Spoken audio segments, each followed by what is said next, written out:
Kalunos-lunos naman ang sinapit ng apat na magpipinsan sa Camarines Sur noong Pasko. Patay ang dalawa sa kanila habang sugatan ang dalawa pa matapos salpukin ng bus ang sinasakyan nilang kotse. Nasa gitna ng aksyon si Ryan Ang.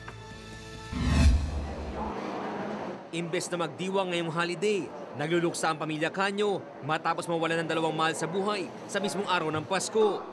Dead on the spot ang magpinsan na sina Ryan at Raisa Isabela Canyo. Habang ginagamot naman sa ospital ang dalawa pa nilang pinsan matapos salpukin ng isang bus ang sinasakyan nilang kotse sa Maharlika Highway, Pili, Camarines Sur. Inihatid lang daw nila sa Pili ang isang pinsan pagkatapos mag-Noche Buena at pauwi na sana na mangyari aksidente. Nasa tamang lane daw ang sasakyan nang biglang salpukin ng umu-overtake na bus sa kurbada. Kaya gano'n na lang ang hinagpis ng pamilya ni Ryan. Bus driver overtook from a curve. So sila nandun, kapatid ko nagda-drive, then they hit head-on collision. Ayon sa kuya ng biktima, mabait, kwela at matulungin daw ito sa kapwa at mga katrabaho. Very generous. Selfless. Hindi siya tumitingin sa expenses. Tumutulong din yan sa charity tsaka sa foundation. Kaya on his first day of wake, napakadami.